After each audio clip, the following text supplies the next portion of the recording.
What is going on? You are listening to Tagspodcast, aka Talk About Gay Sex Podcast. I'm your host, Steve V. This is episode 272 alongside Jeremy Ross Lopez. How you doing? I'm good. How are you? Good. Lincoln, how you doing? You're back. I'm Welcome back. I missed you Yes. guys. It's good to be back for the original crew. I love it. Exactly. I know. Totally. Happy Pride Month. I don't know that we got to wish you that yet. No, happy Pride Month. Yay. Yes. And speaking of Pride Month, there's a couple things I wanted to talk to you guys about. One of them being one thing, I went to the Eagle. I'm going to talk about that a little later in the show here in New York City over the weekend. Things are opening up, which is so nice. And I ran into I was a former gymnast for so many years and went to Berkeley and all, but in my adolescence of all times, I went to this annual summer camp. I looked forward to it every year. It was in the mountainous regions of Santa Cruz Mountains. I know you probably know that area a little bit. I do. Lincoln. So pretty. And every summer I went for 1, sometimes 2 weeks, and I later became a counselor there. And it was just like the everything to me, because not only it was camp, but it was like we did some camp stuff. Like at night we had dances, of course, which was a lot of fun, but we also had campfires, and we did the traditional stuff. But during the day it was all in gymnastic classes with some of the best coaching. And lo and behold, there was a guy that it was in there back in the day. Yes, I'm in New York City. Every time I start the show, it's like these days, my goodness.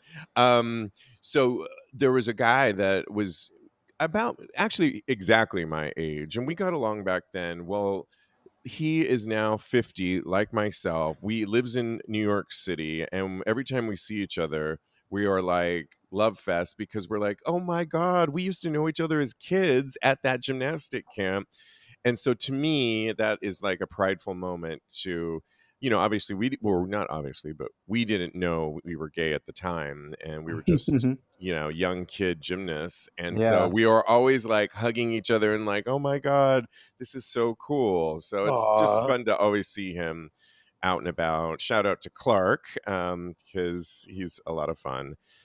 Anyways, and speaking of Pride, the Netherlands has marked Pride season by painting what is essentially to believe the longest rainbow bike path in the world.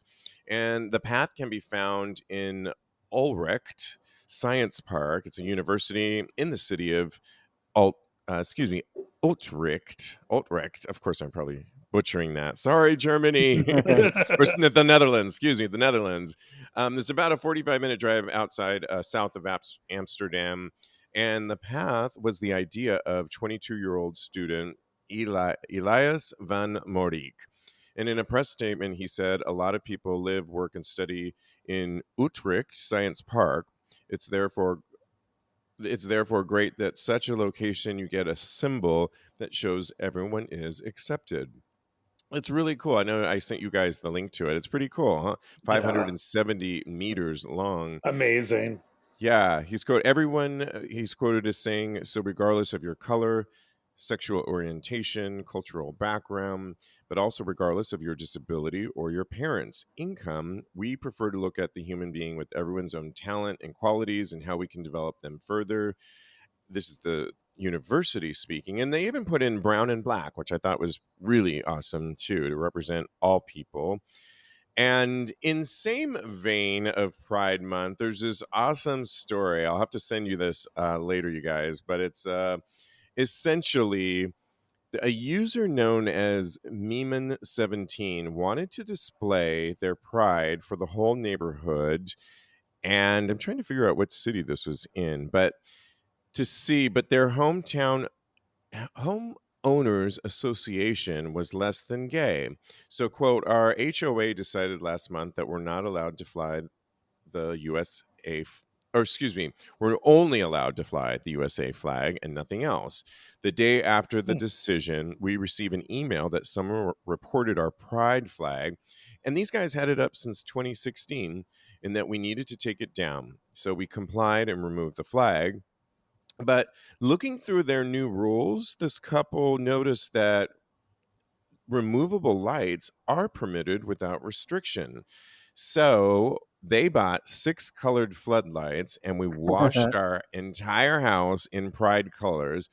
And I will post this on tagspodcast.com because when I say it's washed, it's beautifully uplit in perfectly rainbow colors. A little less subtle than our simple flag, they write. A lot more fun for everyone complaining about the flag itself.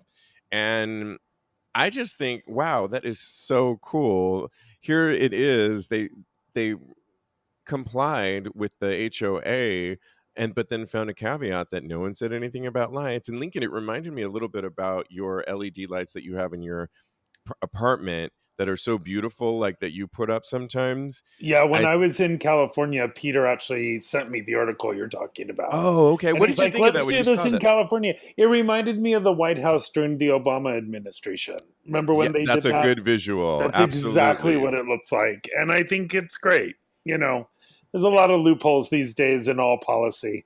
Anytime someone comes after me with policy, I know there's a loophole. So I'm Good. glad Yeah, they there you found one in go. this. Yeah, I was flying actually to California, and one of the flight attendants was very much about policy when it had to do with salty pretzel staying in her carrier.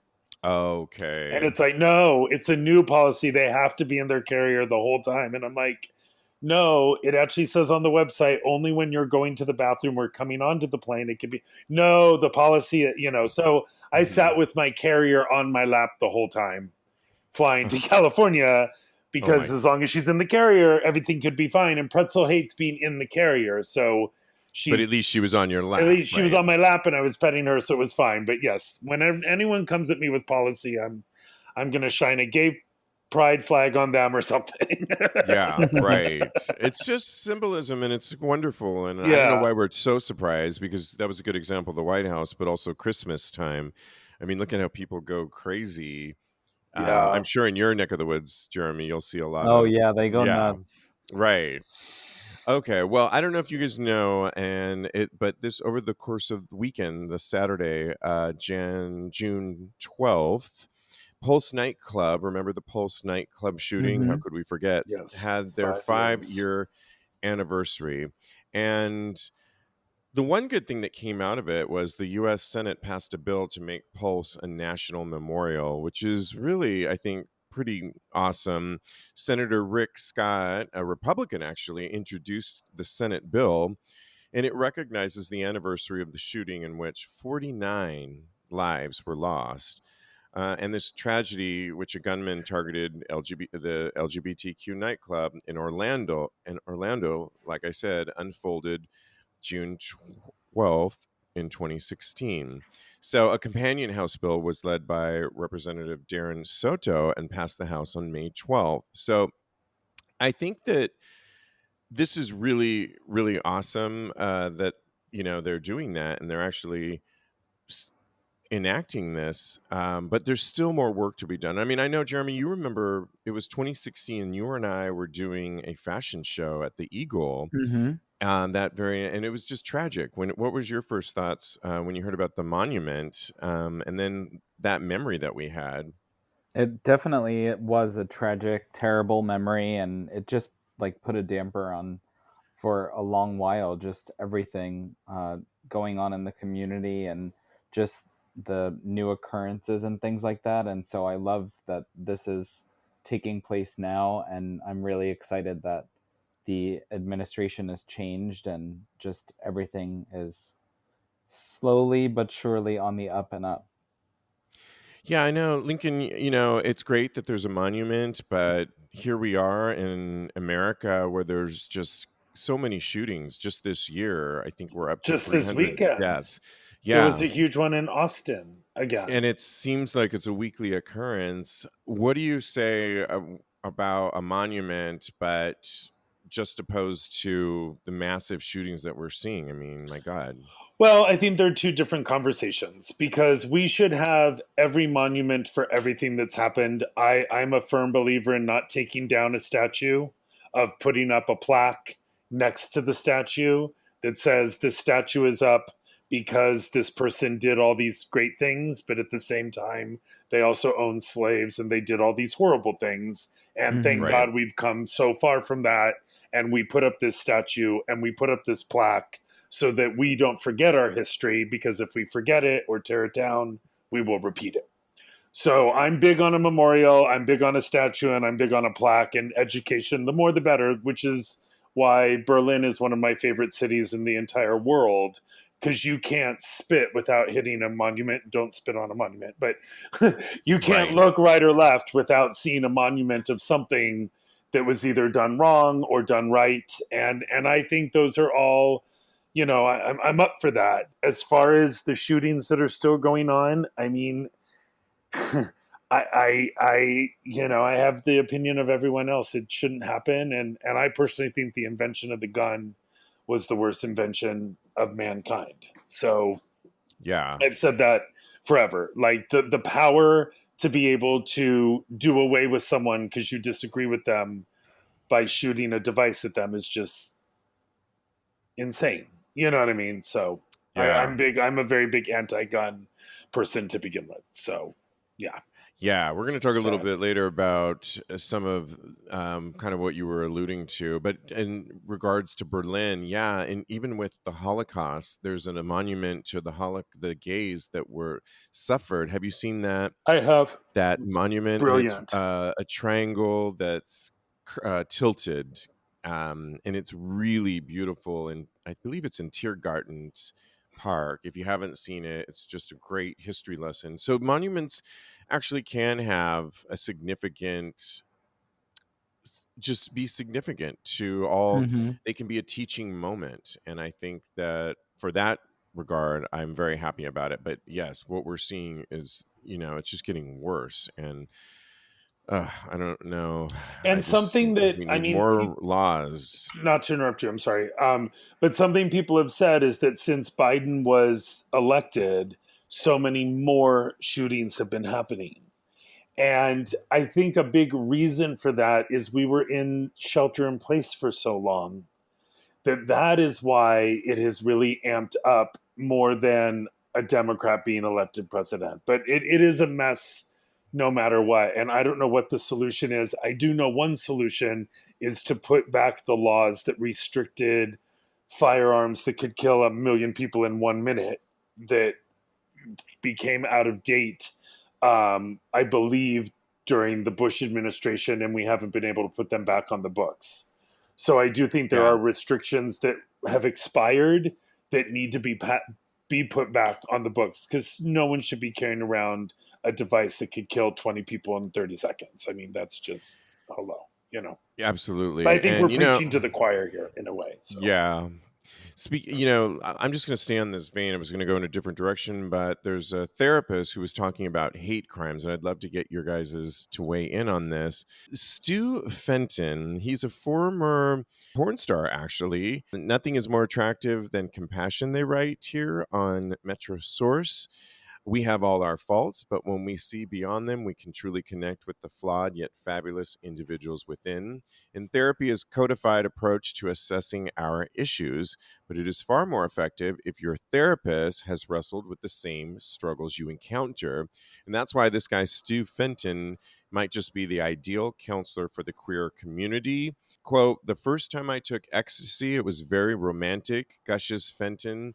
He goes on to describe the dovetailing of dependence and devotion, becoming deeply involved with a substance user as well as his partner's drug of choice. Quote, "I fell in love with him. He introduced me to escorting. He introduced me to speed, intravenous use of speed. It was a larger than life lifestyle that led to a career in his adult film industry." And he essentially is now a therapist helping people with drug addiction and so forth. So I think he's the perfect guy for that. But in a recent video that I was watching him, he was asked about hate crimes and where he thinks why so much of hate crimes are on the rise right now, particularly towards our LGBTQ community. And one of the reasons he gave was he because of more visibility that that are seen by our community now, from TV shows to Hmm. every aspect of our community is much more and more visible. He thinks that's why we become a target, because for homophobic people it's rubbing, I guess it's pushing their buttons. But I don't know, Jeremy, do you agree with that? Because if that were the case, then more visibility, I thought more visibility meant can also mean more acceptance. I think it's like a double-edged sword, to be honest. So I somewhat agree with that, and then I also think a lot of it, the hate's been there. It's just now there are so many facets of forms in how to get your message out there and spread it via online. And I mean, protesting has always been a thing, but now there are so many different outlets, even in technology, to get out just spreading hate and negative messages and talking behind a screen and all of that. So I think the exposure, while it is great, can cause some of that to also happen and come out of the woodwork. But I also think a lot of it has always been there. And so I kind of agree and disagree at the same time. I think it's a little bit of both sides. Yeah, I mean, I hear what you're saying. I think it could be a combination of both. I mean, Lincoln, just recently, to Stu's point, and kind of what Jeremy's talking about too, there was a recent um, on the beach in Long Beach, California, a what do you call it when a lifeguard station that was burned down, and it was painted in the rainbow flag. And so the city has put it back up, which is very nice. But clearly, they think it was stemmed from a hate crime, visibility. And who's to say that our earlier story, if somebody were to light up their house, that someone's not going to, burn down someone's house? For, I mean, I think it happened to Matthew Camp. We reported on just not Hmm. that Correct. long ago. And it was Yeah. truly a hate crime, simply because somebody knew Matthew Camp lived in that house. And we're pretty certain it was because of hate. So I don't know. What are your thoughts on this kind of complicated issue? Well, I don't think that more visibility equals acceptance. I strongly disagree with that. I think it's the exact opposite. Because we saw a lot of visibility about Do you Trump. agree then with Stu Fenton? Is that more visibility equals more hate? No, I just don't think it guarantees acceptance. Because we Okay, saw a lot of visibility for Trump 2020. Did that make you accept it more? Because you saw it more? right. It It didn't so, but me. it did Do you know what I erupt. mean? It just made But me good go, point oh on my the God, on there's yeah. more people out there that think this. They need to find what I consider the truth. But if they're only watching certain news things and going on certain websites that this is their truth, and that's getting more traction and more visibility, it almost gives it more vital, not makes it more viable, makes it more. Does that make it more true? More. I mean, there's how many people are there that don't think Joe Biden's president because the election was stolen? That has a lot of visibility to a lot of people, and they all think they're right. So I don't think things like that equal understanding or acceptance or um, positive change all the time. And there's a third, I think, kind of what you're saying when you mentioned Trump and Trumpism and the level of hatred that we've seen just in general, not just towards our community, that has erupted in the last 5 years of just hatred and divisiveness that is seen. And I think you were saying, Jeremy, just behind the screen, people feeling that it's okay to say what you want, and then of course that I think it's giving people a license Hmm. now to act out. And so if your thing is homophobia, you're gonna Right. probably act out. But to the point of visibility, I think it can make some of those people, it's like flashing something that it's a red flag to these people, and it's just giving them more license to. Yeah. But in other cases, it's just this this acceptance that it's okay to just lash out and say what you want and go after people now. Yeah. Yeah, it's interesting, but anyways, I'll post this article about Stu Fenton because I think he is. I love it when somebody can take something like his drug addiction and to him how it led to his porn career, and now he can kind of counsel people because what better? He's a perfect person for this. Absolutely. Yeah, It's so great. kudos and happy Pride to Stu Fenton. Taking a quick break to hear from our sponsor, Manscaped.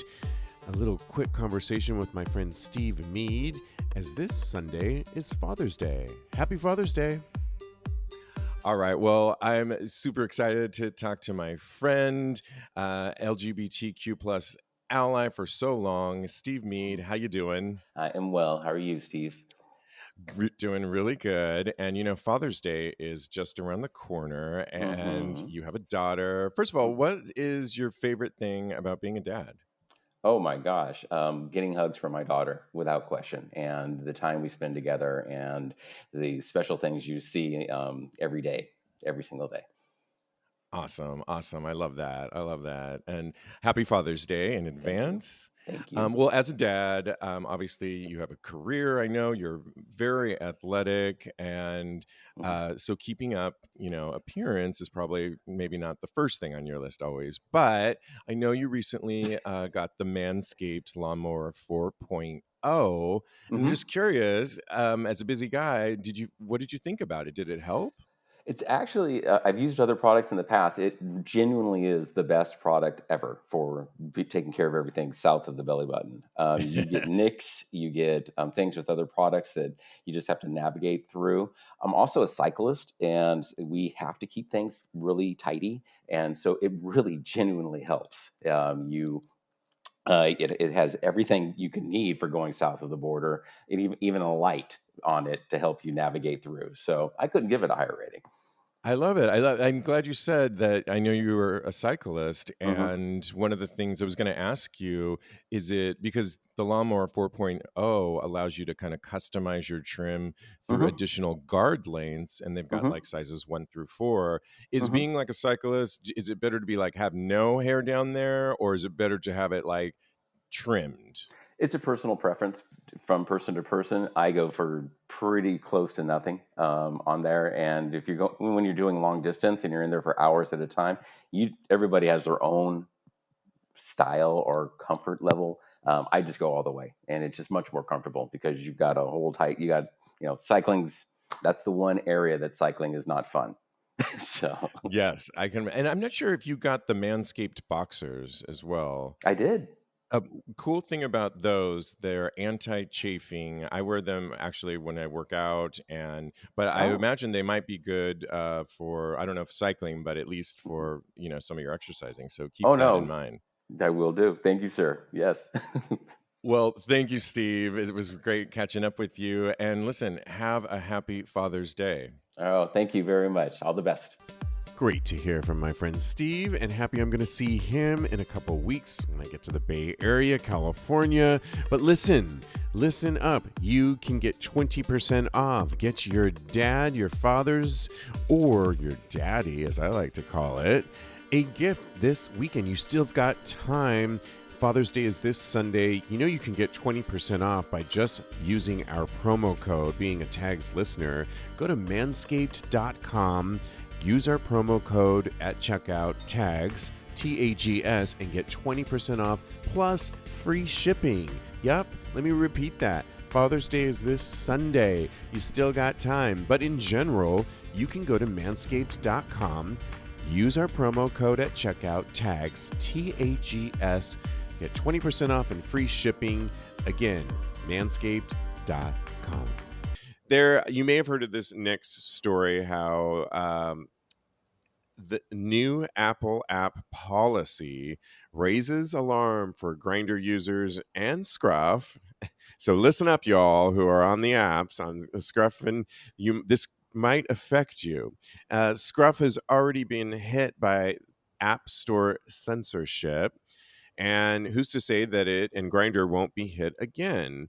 Apple apparently has said this on Monday.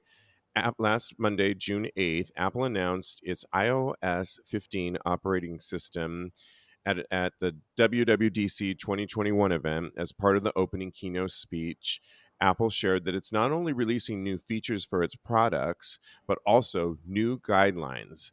And under this review guidelines, it's clarifying some earlier contested and confusing issues. Overtly sexual or pornographic material, defined by Webster's dictionary as explicit descriptions or displays of sexual organs or activities intended to stimulate erotic rather than aesthetic or emotional feelings. And so they're writing in this article, this includes hookup apps that may include pornography or be used to facilitate prostitution. So already these words are reminiscent of other moments of online censorship. And Scruff got into trouble with Apple in 2019 after it was viewed as not fitting content policies. But then Scruff released a message to users that profile photo guidelines had been tightened.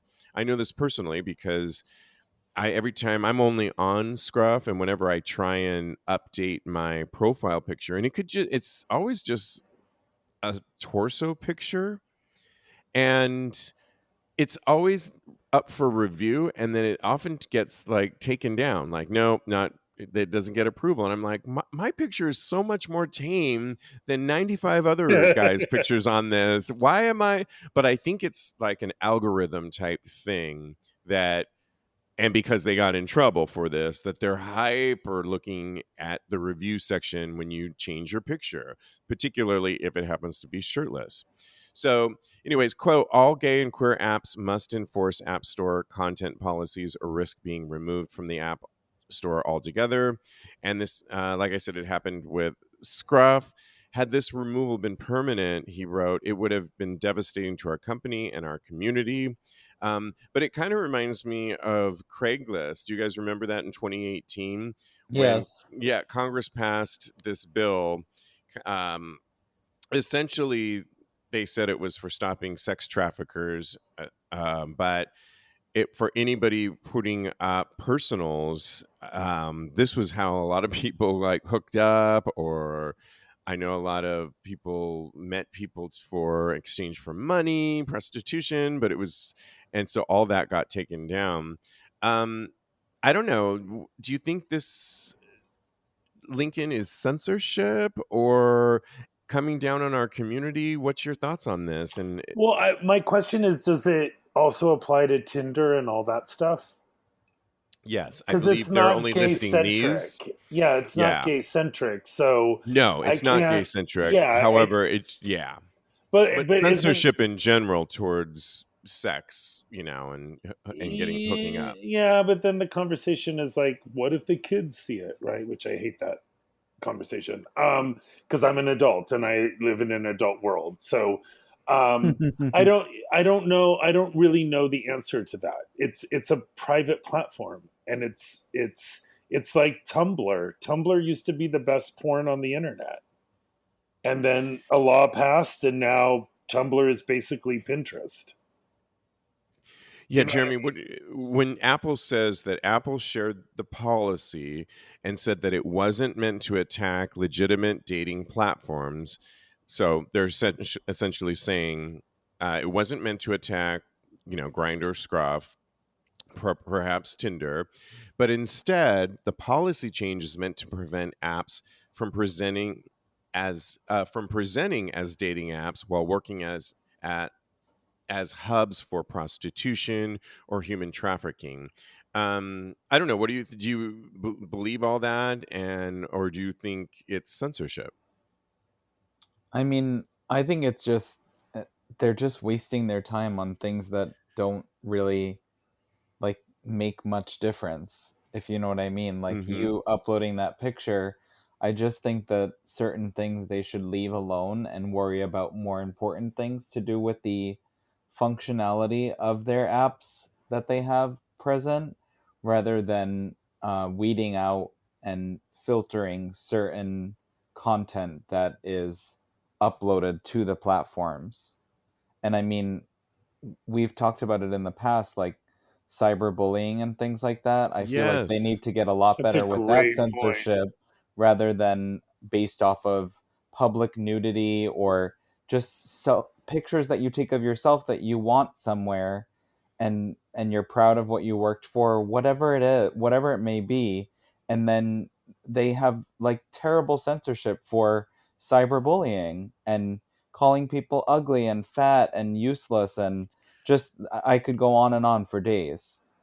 I'm so glad you brought that up too, because instead of focusing on, we talk so much about people being targeted on the apps by homophobic predators. We were just talking, I think last week, another example on Tags Live, we were talking about targeting gays in Atlanta and taking them to certain parks, and Mm-hmm. if not just horrific acts, taking their money, stealing from them, these gay guys. And so I wish a little bit more emphasis was placed on these apps to take some action towards those kinds of things, then, because I think I gave a good example of actually going on there when I rarely do. I always say I'm very rarely on the app. So I'm pretty bored when I'm on there. So I'm like, hey, let me change my picture. And so here I changed my picture, and it's like this most basic shirtless shot where you can see I'm wearing a pair of shorts underneath, and it's 9 times out of 10 I have to keep uploading a different one to see which one takes, and it couldn't be more basic. And I'm looking at so many of the other pictures. So if that's their tightening up, I'm not sure that it's really working. But we do know, because we report on this podcast all the time, of the horrible atrocities that are going on of people. It's not always the app, the people that run these apps fault, but there should be a better way to monitor people and find the ones that are predators towards our community, that are often murdering people within our community. So Mm-hmm. Yeah. yeah, it's It does seem like a misfire of what you're aiming at. I mean, I'm sure they're doing it for a specific reason, but like you said, legal, I'm sure. And yeah, yeah. and how do you really get around it? Yeah. And I would Yeah. say your loophole in this situation is just put a mesh tank top on. There you go. Which, I There have you a go. couple. Yeah. And that'll That's get good. accepted, I'm sure. Right. I hope so. Through the algorithms, right? That would be great. Yep. Good idea, Jeremy. Always There's got the your fashion shining moment. rainbow lights. Yes, exactly. Okay, so there's a new report out. HIV is no longer a death sentence, but decades old stigma persists. So in 2014, DeAndre Moore, who was 19 at the time, decided to get an HIV test while he and his friends were at a nightclub in Houston.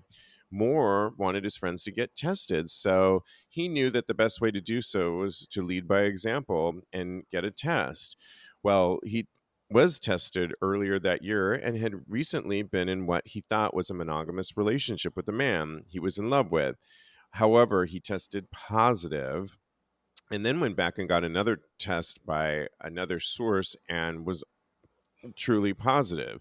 Moore said he made up Moore said he made up a whole scenario in his head about why he thought the test result was wrong. But like I said, he then went and got another test. Misinformation and stigma persist in part because of poor sex education across the country, said J. Morris McCants, director of HIV and health equity at Human Rights Campaign. He noted that young people ages 13 to 24 are overrepresented in new HIV diagnoses, with the age group making up 21% of the category in 2018, according to the CDC. Young gay and bi men account for 83% of all new diagnoses in the age group, and young Black gay and bisexual men make up 42% of new diagnoses among young queer people. So it does beg the question, like, wow, here we are now, and why are so many young people not getting the message? And why are so many Black, gay, and brown um, people making up 42% of new diagnoses? And Jeremy, I couldn't help but think, because I know you watched Pose, and in Pose, the final two episodes, they had a whole thing about ACT UP and how there was a white kid and this is like the late 90s or mid Hmm. 90s when the episode is supposed to take place. And a white kid is in the hospital and tells Blanca that he got on this new cocktail and all of a sudden he had thrush before, but he's doing great. And she's like, how did you get on this test? I thought it was only in certain subgroups. And he's like, I don't know, I just asked. And that leads to her whole finding out that there's only two people of color that got on this study. And then, of course, they get Pray Tell and on and on. I'm sure you guys watched it. But here, that was supposed to be in the mid 90s. Here we are now, today, still seeing that 42% of new diagnoses are among Black, Latin, gay, and bisexual men. Does that surprise you that we are still seeing this, that not much has changed?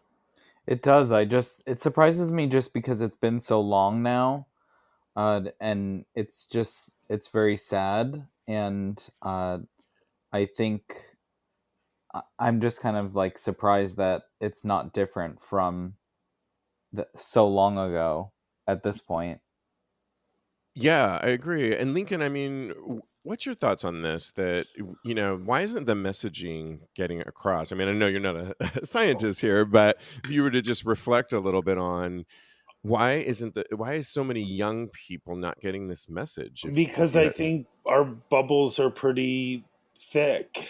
If you're in New York Mhm. City or if you're in Boston or San Francisco, or I think that the messaging is getting across, but in less of our community areas, you know what I mean? I don't think it's out there. And I still think it's a very different experience for a Black person to come out as gay as it is a white person or a Latin person. Or I Hmm. think it's just a different experience across the board.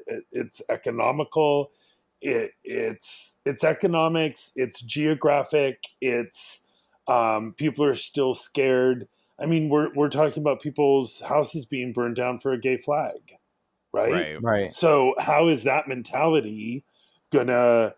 Where is the surprise if a whole different bubble of people aren't getting the right education, let alone our healthcare system? Right. Yeah. Didn't we talk about on a show not too long ago about a gay doctor versus a non-gay doctor? Or we Yeah. did, right? Weren't we Yeah. What saying do you like, prefer? yeah, and And if you're some 17-year-old kid who's going to their family doctor, no matter what nationality or are you being talked to about prep at an early age? Are you being talked to so Mhm. it doesn't really surprise me, while especially now people are so in their phones and they're so in their bubble of where they get their news, or where they Hmm. are. So no, it doesn't surprise me. That's Yeah. sad, but it doesn't surprise me. Hopefully, though, with more, I mean, with shows like this, and we were just talking about on Tags Live the other day about a new program that these two guys started called Mister, MISTR, that if you don't have health insurance, you can go onto Mister.com and they will help you get on a prep, and they will also send you the HIV test kits that you need to have to get re-upped on your medication, which I think is really good that it's like an in-home kit. And for people that aren't confident or don't have access to health insurance or talking to their doctor, if you're young and maybe you're not comfortable at that stage, this would be at least one thing that is good, But Yeah. I'm sure, like a lot of the resources that we talk with, it probably comes in discrete packaging. I know there's some loopholes for a lot of people out there that even that could be a trigger. But there are some. I hope the more we have conversations about this, though, that people find some resources, because we need to get back to the HIV epidemic, now that Well, things are I opening also up. think that things like Pose really bring that to the front of the line, and I think that that's Yes. fantastic, because no matter what, there was an entire generation lost. Yes. because of AIDS and HIV, and a lost generation doesn't have a huge voice because it's No. lost. You know what I It's mean? So yes, I think so good for bringing that up. Right, Jeremy? I mean that those last Definitely. 2 episodes did such a good job of if you didn't know, oh my gosh, I was crying for the whole 2-hour finale, but it was beautiful. And enlightening and happy in the end. But yeah, so check that out for sure. Okay, cool. I love it. Shout out actually to Obni Obni D, we'll call him. Obni D just became our new Patreon subscriber. He subscribed at the Twink tier. That's right. We've got Virgin, Twink, all kinds of fun on our Patreon. You get things like our after show, our Dark and Dirty show twice a month, and some other fun perks. You can subscribe and find out more about joining our extra special VIP community while supporting Tags Podcast by going to patreon.com/talk about gay sex. Yes, and I think we are good. I want to thank you guys so much. Thanks for getting into it. There was a lot I to do Of want cover to do course. today. one other little Yeah, shout yeah, out. yeah, yeah. Someone who listens to the podcast, he just turned 21 years old. His name's Jared Schwartz, and he is the son of my high school best friend, my intermediate and high school best friend. His father and I were Boy Scouts together, and he came into the bakery on Saturday. It's the first time I met him face to face, and he's an inspiring, wonderful young gay guy who has the whole world at his fingertips. And he was so excited about the podcast and seeing the bakery and meeting me and all of that. So I wanted to say The hi to next him. generation. Yeah, the next generation is coming, and I hope he gets back to New York sooner than later. I love that. Happy 21st birthday, too, and Yeah. happy Pride. Yeah, no doubt. I love it. Well, you can always DM us, ask for sex advice or relationship advice. Follow us at Tags Podcast and DM us. But follow Jeremy Ross Lopez on Instagram at JRossLopez, at JRossLopez. In Lincoln, he's got 2. It's for his protein bakery, at Protein Bakery. And I'm also at Mad Lincoln, at Mad Lincoln. Thanks, guys. This has been so much fun. Thank you. Fun. All We'll right. see you soon. Absolutely. Thank you.